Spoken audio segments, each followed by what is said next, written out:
Can I paint Goku? Yes, I can. But more importantly than that, can you paint Goku? And more importantly than that, can you paint Goku on a wall in your very own home? The answer to that is yes, and I'm gonna show you how to do it. I'm gonna use spray paint today, but you can use acrylic, latex, or emulsion paint with a roller, just the same. The only other thing you'll need is some masking tape, and of course, one of my stencil kits. You can design and cut these yourself, but that's a whole other video. One thing about the tape, you wanna make sure that it's not too strong so it takes paint off your wall. To test that, you can just grab yourself a little piece and stick it to the inconspicuous part of the wall, not the middle like this. Peel it off and see what happens. If it looks like this, then you're good to go. If you think your tape's too strong, you just need to get a lower tack tape. Moving on, take your first layer and tape it to the wall where you want the character to go. If you have any floppy bits like this, grab some tape, make a loop, put it on the floppy bit, and stick it to the wall. If you're unsure of where the floppy bits go, don't worry, they will just naturally fall into place. We're going to use these little crosshatches, but we don't want to paint them on the wall. Bit of tape, peel it back, and just stick some tape where the crosshatches are going to be. Now there's tape behind here, it's going to protect the wall. Now the fun begins, let's paint. Now the first color I need is black. Yes, I know the wall is already black, but I need to show you guys. As you're painting the inside of your stencil, there's a couple of things you want to make sure you're doing. Firstly, whatever edge you're painting on, you want to be spraying away from that edge. If right here I was to turn the can around and spray this way, I would be encouraging it to go underneath the stencil and create underspray, which we don't want. Another thing you want to do is hold the stencil wedges down as you spray around them. This also stops unnecessary underspray. Also make sure you're using short controlled bursts. Don't just hold down the cap and follow the line. That's going to encourage loads of underspray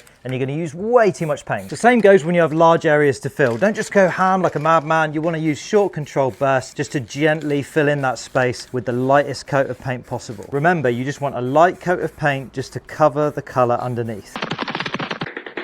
Remember, this first layer is going to be the largest area to cover with the most weird edges. So just take your time with this one and it'll be fine. And most importantly, before you peel it off, don't forget to paint the inside of your crosshatches.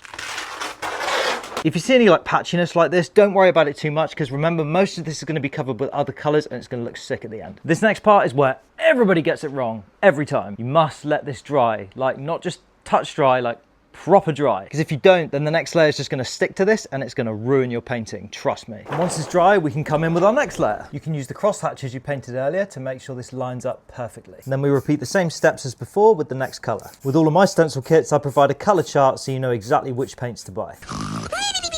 And one last tip with the painting, if you have any small areas like this where holding it down with your finger is going to cover where you need to paint, just get yourself a coffee stirrer and use that to hold the area down while you spray it. And now it's simply a case of rinse and repeat.